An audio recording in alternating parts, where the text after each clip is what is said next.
வணக்கம். செல்வகுமார் பேசுகிறேன். இது செல்வகுமார் வானிலை அறிக்கை. அதிகாரப்பூர்வ வானிலை அறிக்கைக்கு இந்திய வானிலை ஆராய்ச்சித்துறை அறிக்கையை பார்க்கவும். 2019 ஜனவரி 30 வானிலை அதிகாலை 5 மணி நிலவரம்.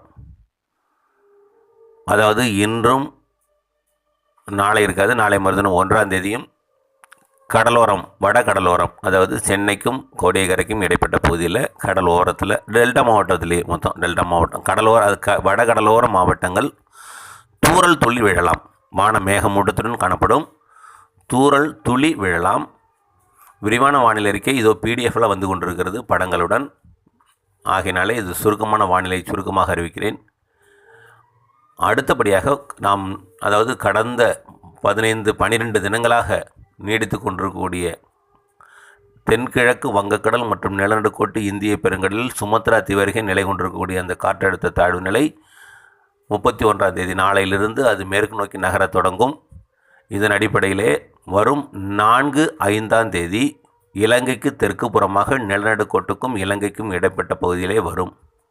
கிட்டத்தட்ட இலங்கைக்கு தெற்கே தான் வரும். ஆனால் ஒரு சக்தியான காற்றை இழுக்கும் என்பதனால் தமிழகத்திற்கு அருகே வராவிட்டாலும் அது நாகப்பட்டினம் மாவட்டம் முதல் கன்னியாகுமரி வரைக்கும், அதாவது நாகப்பட்டினம், திருவாரூர், தஞ்சாவூர் மற்றும் புதுக்கோட்டை, ராமநாதபுரம், தூத்துக்குடி, திருநெல்வேலி, கன்னியாகுமரி, இதில் உள் மாவட்டமாகிய சிவகங்கை, மதுரை, விருதுநகர் கிழக்கு மற்றும் திருச்சி மாவட்ட கிழக்கு ஓரம், அரியலூர் மாவட்டம் தெற்கு ஓரம், காரைக்கால், இங்கே மழைக்கு வாய்ப்பு இருக்கிறது.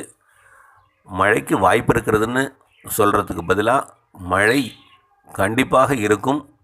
ஆனால் டெல்டாவை பொறுத்த வரைக்கும் தெற்கு டெல்டா உறுதியாக 100%, அதாவது படிப்படியாக குறையும். அதாவது வேதாரண்யம், முத்துப்பேட்டையை காட்டிலும் திருத்துறைப்பூண்டி, மன்னார்குடிக்கு சற்று குறைவான மழையும் இருக்கும். மன்னார்குடிக்கும் இருக்கும், திருத்துறைப்பூண்டிக்கும் மழை இருக்கும். திருவாரூர், நீடாமங்கலத்திற்கு குறைவான மழையும், அதைவிட நன்னிலத்திற்கும் வலங்கைமானுக்கும் அதைவிட குறைவான மழையும், கும்பகோணத்தில் தூறலாக முடிந்து விடலாம். ஆக டெல்டாவை பொறுத்த வரைக்கும் தெற்கே அதிகமாக இருக்கும், வடக்கே தூறலாக இருக்கும். தெற்கே கனமாக கூட இருக்கலாம், வடக்கே தூறலாக முடியும். அதான் டிஃப்ரெண்ட் பாருங்கள். ஒரு மாவட்டத்துக்குள்ளே அவ்வளோ டிஃப்ரெண்ட்டு. டெல்டாவோட தெற்கு பகுதி கனமழை, மையப்பகுதி மிதமழை, இன்னும் கொஞ்சம் வடக்கு முக்கால் பகுதி போனீங்கன்னா லேசான மழை, அதற்கப்புறம் தூறல் நனைக்கும் மழையாக முடிந்துவிடும். அரியலூர் மாவட்டத்துக்கு மழை இல்லாமல் போக வாய்ப்பு இருக்கிறது. இது அப்படியே தென் மாவட்டங்களுக்கு நல்ல மழையை கொடுக்கும். தென் மாவட்டம் உள்ளர கிழக்கு மேற்கு நோக்கி அவ்வளோ தூரம் போக முடியாது. அதனால தான் இவ்வளோ நாளாக அவங்களுக்கு சந்தேகத்தினாலேயே தான் உறுதிப்படுத்த முடியாமல் இருந்தது. இன்னும் இப்பொழுது வரைக்கும் உறுதிப்படுத்தப்பட்டவில்லை. மழை உறுதியாக வரும் என்று சற்று கனமழை கூட வர எதிர்பார்க்கப்படும் இடம் நாகப்பட்டினம் தெற்கு, திருவாரூர் தெற்கு, காரைக்காலுக்கு கொஞ்சம் வடக்கு இருக்கிறதுனால காரைக்காலுக்கு வரலாம். அடுத்தபடியாக காரைக்கால், அடுத்தபடியாக தஞ்சை மாவட்டம் தெற்கு, புதுக்கோட்டை மாவட்டம் கிழக்கு, தஞ்சை மாவட்டம் தெற்குன்னு தஞ்சைக்கு தெற்கே, தஞ்சைக்கு உண்டு. பாபநாசத்திற்கு வடக்கே மழைக்கு சந்தேகமாக இருக்கிறது. கும்பகோணம் மற்றும் ஆடுதுறை, அதேபோல் திருப்பனந்தாள், சோழபுரம், இங்கெல்லாம் கொஞ்சம் சந்தேகமாக இருக்கிறது. இருந்தாலும் தஞ்சைக்கு தெற்கே, வலங்கைமானுக்கு தெற்கே, நிச்சயமாக நீடாமங்கலத்துக்கு தெற்கே, திருவாரூர் தெற்கே நல்ல மழை எதிர்பார்க்கலாம். நாகப்பட்டினத்துக்கு தெற்கே நல்ல மழை எதிர்பார்க்கலாம்.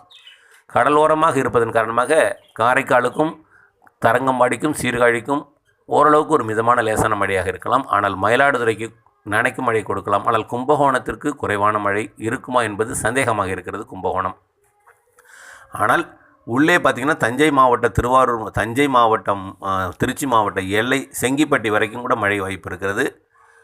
அடுத்தபடியாக புதுக்கோட்டை மாவட்டத்தில் கீரனூருக்கும் மழை வாய்ப்பு கேள்விக்குறியாக இருக்கிறது. ஆனால் புதுக்கோட்டை மாவட்டம் ஆலங்குடி, புதுக்கோட்டை வரைக்கும் மழை கொடுக்கும். இதில் ஆவுடையார் கோயில், மணமேல்குடி நல்ல மழையை கொடுக்கும். புதுக்கோட்டை மாவட்டம் கடலோரத்திற்கு நல்ல மழை கொடுக்கும். ராமநாதபுரம் மாவட்டம் கடலோரத்திற்கு கனமழையை கொடுக்கும். ராமேஸ்வரம் கனமழை பெய்யும். ராமநாதபுரம் மாவட்டத்தின் தொண்டி, திருவாடனை போன்ற பகுதி மிதமான சற்று கனமழை பெய்யும். சிவகங்கை மாவட்டத்தில் சிவகங்கை வரைக்கும் மழை வாய்ப்பு இருக்கிறது. அதற்கு மேற்கே பூவந்தி, மதுரை எல்லாம் போனீங்கன்னா கொஞ்சம் குறைந்து விடும். மதுரை நகருக்கு மழை வாய்ப்பு இருக்கிறது. ஆனால் அதற்கு மதுரை மேற்கு என்னுடைய நத்தத்துக்கு கூட மழை வாய்ப்பு இருக்கும். வாடிப்பட்டி, சோழவந்தானு கூட மழை வாய்ப்பு தெரிகிறது. ஆனால் உசிலம்பட்டி, தேனிக்கு கேள்விக்குறியாக இருக்கிறது. தேனி மாவட்டத்திற்கும் மதுரை மாவட்டம் உசிலம்பட்டிக்கும் பேரையூருக்கு மேற்கே கேள்விக்குறியாக இருக்கிறது. பேரையூருக்கு கிழக்கே மழை வாய்ப்பு இருக்கிறது. அதே போல் விருதுநகர் மாவட்டம் மற்றும் விருதுநகருக்கு கிழக்கே மழை வாய்ப்பு உறுதியாக தருகிறது. விருதுநகருக்கு மேற்கே மழை கேள்விக்குறியாக தருகிறது. விருதுநகருக்கு கிழக்கே உள்ள அருப்புக்கோட்டை மற்றும் திருச்சுழி எல்லாம் நல்ல மழை காத்திருக்கிறது. தூத்துக்குடி மாவட்டத்தை பொறுத்த வரைக்கும் கோவில்பட்டி வரைக்கும் மழை வாய்ப்பு இருக்கிறது. கோவில்பட்டி மேற்கே உள்ள சில கொஞ்சம் தான் இருக்கும் தூத்துக்குடி மாவட்டம், மழை கொஞ்சம் குறைய வாய்ப்பு இருக்கிறது. திருநெல்வேலி மாவட்டத்தை பொறுத்த வரைக்கும் அந்த திருநெல்வேலி பாளையங்கோட்டைக்கு கிழக்கே நல்ல மழை பெய்யும். ஆலங்குளத்து கூட மிதமான மழை பெய்யும். ஆனால் அதற்கு சிவகிரி மற்றும் அதற்கு வடமேற்கு பகுதி மழை மறைவாக இருக்க வாய்ப்பு இருக்கிறது, இந்த சுற்று மழை மட்டும். ஆகவே இந்த 4-5 தேதி மழை எந்த இடத்தில் பெய்யும் என்று உங்களுக்கு புரிந்திருக்கும். மேலும் முன்னேறி பெய்ய வாய்ப்பு இருக்கிறது. இன்று தேதி 30, 31, 1, 2, 3 இன்னும் 4-5 நாட்கள் இருக்கின்றன. 15 நாட்களுக்கு 15வது நாட்களில் கவுண்ட் டவுன் தொடங்கினோம். 4வது நாளில் வந்து நின்று இருக்கிறது. இன்னும் 4 நாட்கள் இருக்கின்றன. வரும் நாட்களில் துல்லியம் கூடும். இப்போ வரைக்கும் உள்ள துல்லியமான வானிலை இந்த கடலோரம் ராமநாதபுரத்திலிருந்து கன்னியாகுமரி வரைக்கும் கடல் ஓர மாவட்டங்களின் கடலோர பகுதி கூடுதல் மழையும் உள்ளே குறைவான மழையும் மழை கண்டிப்பாக பெய்யும். இலங்கையை பொறுத்த வரைக்கும் கனமழை பெய்யும் 2 நாளும் விட்டு விட்டு கனமழை. யாழ்ப்பாணம் உட்பட காங்கேசன்துறை உட்பட வடக்கு எல்லை வரைக்குமே கோடியக்கரைக்கே நல்ல மழை இருக்கிறது. மன்னார்குடிக்கே நல்ல மழை இருக்கிறது. தஞ்சைக்கே நல்ல மழை தருகிறது. கும்பகோணம் மற்றும் சோழபுரம் வடக்கே ஜெயங்கொண்டம் அந்த ஒட்டியிருக்கூடிய பகுதி தான் கொஞ்சம் குறைவாக இருக்கும். இருக்காது போல் தெரிகிறது. பார்க்கலாம். தூறல் இல்லைன்னா நனைக்க மழை தெரிகிறது. இதற்கே இந்த பிரச்சனை என்றால் தூத்துக்குடி, கோயம்புத்தூர் மற்றும் கோயம்புத்தூர் மற்றும் ஈரோடு, திருப்பூர் போன்ற பகுதிகளுக்கு ஆய்வில் உள்ளது. வரும் மணி நேரங்களில் அறிவிக்கிறேன். ஒருவேளை இது நனைத்து விட்டோ தூறிவிட்டோ இந்த 4-5 தேதி சென்றாலும் அடுத்த காற்றழுத்த தாழ்வு நிலை பிப்ரவரி 20, 21, 22 வந்து நல்ல மழையை கொடுக்கும். அது ஏன்னா சூரியன் குத்துக்கதிர் தெற்கே இருக்கிறது. படிப்படியாக வடக்கு நோக்கி முன்னேற இப்பொழுது இலங்கைக்கு தெற்கே இருப்பது அடுத்த தாழ்வு நிலை ராமநாதபுரம், தூத்துக்குடி என்பது ரொம்ப நாளாக சொல்லிக் கொண்டிருப்பது. அது வரும் பிப்ரவரி 20, 21, 22.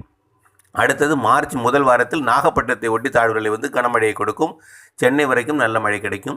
அடுத்தபடியாக மார்ச் 20ஆம் தேதி வாக்கிலே அது கடலூரை ஒட்டி வந்து நல்ல மழையை கொடுக்கும்.